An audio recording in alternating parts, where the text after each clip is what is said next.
நாம் இன்றைக்கி பார்க்க போகிறது சோள முறுக்கு. கொங்கு நாடு கிராமத்தில் பண்ணுற ஒரு யூனிக்கான ஒரு ரெசிபி. ரொம்ப கிறிஸ்பியாக ரொம்ப பர்ஃபெக்டாக இருக்கும். ஒரு டோ வச்சே நம்ம நிறையா முறுக்கு பண்ணலாம். அதுக்கு பொட்டுக்கடலை எடுத்துக்கலாம். 1/4 கப் எடுத்துகிட்டு நல்லா அரைச்சிக்கணும். நல்ல ஒரு ஃபைன் பவுடராக வரணும். இதுக்கப்புறமா நம்ம என்ன பண்ணலாம் அப்படின்னா, இதை நல்லா சலிச்சிக்கலாம்.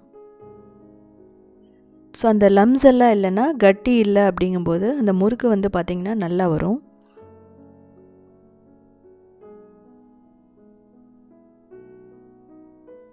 இதுக்கப்புறம் அரிசி மாவு 1 கப் போட்டுக்கலாம். அதையும் நம்ம நல்லா சலிச்சிக்கலாம். நம்ம சலிக்காமல் கூட பண்ணலாம். நல்லா ஃபைன் பவுடராக நீங்கள் அரைச்சதுக்கப்புறம் நம்ம சலிக்காமல் கூட இதை அப்படியே பண்ணலாம். ஆனால் நான் வந்து என்ன பண்ணுறேன்னா, எல்லா மாவையுமே முதல்ல சலிச்சு எடுத்துக்கிறேன். இப்போ இது வந்து சோள மாவு. இது ரெடிமேடாகவே கிடைக்கும். அதையும் நம்ம போட்டு சலிச்சுக்கலாம். சோள மாவுங்கிறது பார்த்திங்கன்னா ஜோவர் ஆட்டான்னு சொல்லுவாங்க. சொர்க்கம்னு சொல்லுவாங்க இங்கிலீஷில். ஸோ ரொம்ப ஹெல்தியான ஒரு ரெசிபி இது. பார்த்தீங்க அப்படின்னா இதுலேயே வந்து ஜோளத ரொட்டின்னு சொல்லிட்டு கர்நாடகாவில் பண்ணுவாங்க. இதுக்கப்புறம் 3/4 கப் பேசன் எடுத்துக்கலாம், அதாவது கடலை மாவு. இதை போட்டுட்டு இதையும் நல்லா சலிச்சிக்கணும். ஸோ அப்போ தான் பார்த்தீங்கன்னா முறுக்கு வந்து சொத சொதன்னு இல்லாமல் ரொம்ப கிறிஸ்பியாக வரும். அதுக்காக தான் நம்ம எல்லாத்தையுமே சலிக்கிறோம். ஸோ இந்த சோளம் முறுக்கு அப்படிங்கிறது நீங்கள் மக்காச்சோளம் கிடையாது, இது வந்து சின்ன சோளம்னு சொல்லுவாங்க. இப்போது பெருங்காயம் நம்ம 1/2 டீஸ்பூன் போடுறேன். அதுக்கப்புறம் உப்பு தேவையான அளவு.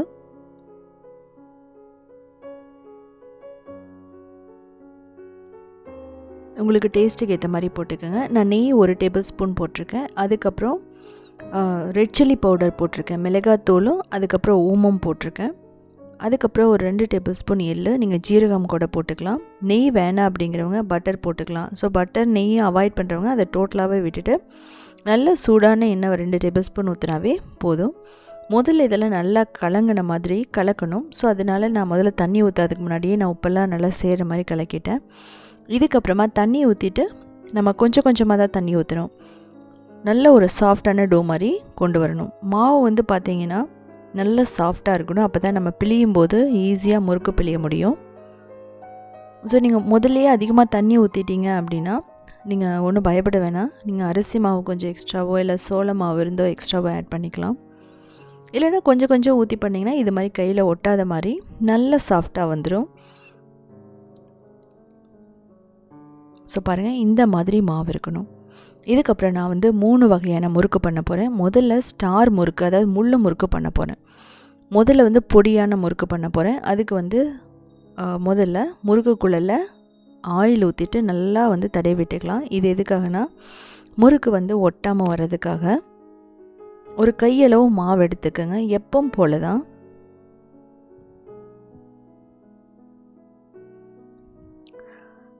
இது எடுத்துகிட்டு நம்ம முறுக்குக்குள்ளே போட்டு நம்ம டைரெக்டாக ஆயிலையும் பிழியலாம். அதுக்கப்புறம் ஷேப் பண்ணி சின்ன சின்ன முறுக்காவும் நம்ம போடலாம். ஸோ பாருங்கள், இப்படி வந்துருச்சு. இதுக்கப்புறம் நான் என்ன பண்ண போகிறேன்னா, நல்ல சூடான எண்ணெயில் நான் முதல்ல டைரெக்டாக பிழிஞ்சு விட போகிறேன். ஸோ அதுக்கப்புறம் நான் சின்ன முறுக்கு போட போகிறேன். இது வந்து பொடி முறுக்குன்னு சொல்லுவாங்க கொங்கு நாடு கிராமத்தில். ரொம்ப ரொம்ப சூப்பராக இருக்கும். சோளத்தில் பண்ண மாதிரியே இருக்காது. ஸோ இதுலேயே பார்த்தீங்கன்னா திணையிலையும் போட்டிருக்கேன், ராகியில் முறுக்கு போட்டிருக்கேன். ஸோ நீங்கள் போய் க்ரியேட்டிவில் சர்ச் பண்ணி பார்த்துக்கலாம். ஸோ நல்லா சூடான எண்ணெயில் போட்டுட்டு அதுக்கப்புறம் மீடியம் ஃப்ளேமில் வச்சுக்கோங்க. அதுக்கப்புறம் நல்லா கிறிஸ்பியாக வரைக்கும் ஃப்ரை பண்ணி எடுத்துக்கலாம். இதில் ரொம்ப முக்கியமானது லோ ஃப்ளேமில் ஃப்ரை பண்ணக்கூடாது, சுதன்னு ஆகிடும். நீங்கள் அதே மாதிரி ரொம்ப சூடான எண்ணெயில் போட்டு ஃப்ரை பண்ணாலும் சீக்கிரம் கலர் வந்துடும். அதனால் போடும்போது ஹை ஹீட்டில் இருக்கணும். அதுக்கப்புறம் என்ன பண்ணணும் அப்படின்னா மீடியம் ஃப்ளேமில் வச்சுக்கலாம். ஆயில் சத்து அடங்கினோடனே நம்ம எடுத்துடலாம். இப்போ ரெண்டாவது மினி முள்ளு முறுக்குன்னு சொல்லுவோம், சின்ன ஸ்டார் முறுக்கு. மினி ஸ்டார் முறுக்குக்கு இது மாதிரி ஒரு கரண்டியில் நம்ம ஷேப் பண்ணிக்கலாம். ஸோ இதே வந்து நீங்கள் பெருசாகவும் போடலாம். இது மாதிரி அந்த எட்ஜஸை வந்து ஒட்டி விட்டுக்கோங்க. இதுக்கப்புறம் நம்ம ஆயிலில் போட்டுட்டு நம்ம ஃப்ரை பண்ணி எடுக்க போகிறோம். இதுவும் பார்த்திங்கன்னா நல்லா திருப்பி போட்டுட்டு மீடியம் ஃப்ளேமில் ஃப்ரை பண்ணணும். ஆயில் சத்து அடங்கினோடனே நம்ம எடுத்துடணும்.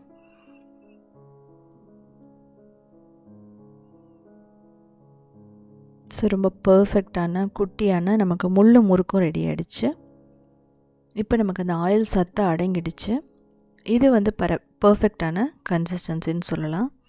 இந்த ஸ்டேஜில் எடுத்துட்டோம் அப்படின்னா பர்ஃபெக்டாக இருக்கும், சொத சொதன்னு இருக்காது. இது பார்த்திங்கன்னா 2 வாரத்துலேருந்து 1 மந்த் வரைக்குமே நம்ம வச்சுக்கலாம். ஸோ இது ஷேப் பண்ணதுக்கப்புறம் நான் 2ஆவதும் செட்டு போட்டு நான் ஃப்ரை பண்ணி எடுக்கிறது உங்களுக்கு காட்டுறேன்.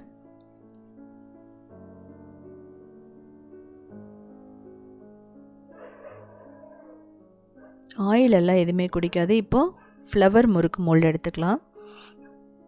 இதை நான் டைரெக்டாகவே பிழிஞ்சு விட போகிறேன். ஸோ நம்ம ஷேப் பண்ணுறதுக்கு லேட் ஆகும் அப்படிங்கிறனால நான் இப்படி பிழிஞ்சு விடுறேன். நீங்கள் வந்து கரண்டி வச்சு அது மேலே ஷேப் பண்ணிக்கலாம், அதுவும் பண்ணலாம் நீங்கள். ஸோ கூடிய சீக்கிரம் நான் இதில் மினி முறுக்கு எப்படி பண்ணுறதுன்னு உங்களுக்கு கூடிய சீக்கிரமாக வீடியோ போடுறேன். ஸோ இந்த தீபாவளிக்கோ பொங்கலுக்கோ நீங்கள் நார்மலாக கூட ஸ்நாக்ஸ் மாதிரி பண்ணி சாப்பிட்லாம். ஸோ கடையில் வாங்குகிற சிப்ஸ் எல்லாம் நீங்கள் கொடுக்கறதுக்கு நம்ம இது மாதிரி பண்ணலாம். கடலை எண்ணெய் பிடிக்கிறவங்க கடலை எண்ணெயில் ஃப்ரை பண்ணிக்கலாம், இல்லைன்னா சன்ஃப்ளவர் ஆயிலில் ஃப்ரை பண்ணிக்கலாம். இதில் தேங்காய் எண்ணெயில் ஃப்ரை பண்ணால் கூட இதனோட டேஸ்ட் நல்லா தான் இருக்கும். ஸோ பாருங்கள், இந்த ஆயில் சத்தெல்லாம் அடங்கிடுச்சு, நல்ல கலரும் வந்துருச்சு. இதுக்கு மேலே நீங்கள் ப்ரௌன் ஆக விட வேணாம். இது பர்ஃபெக்டான ஸ்டேஜ்னு சொல்லலாம். இதுக்கப்புறம் பார்த்தீங்க அப்படின்னா நான் போட போகிறது ரிப்பன் பக்கோடா.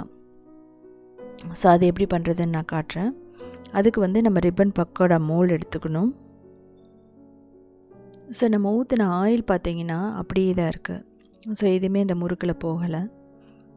ஸோ இந்த ரிப்பன் பக்கோடா அதுவும் வந்து போட்டுட்டு மாவு போட்டுட்டு நம்ம அப்படியே பிழிஞ்சு விட்டுற வேண்டியதான்.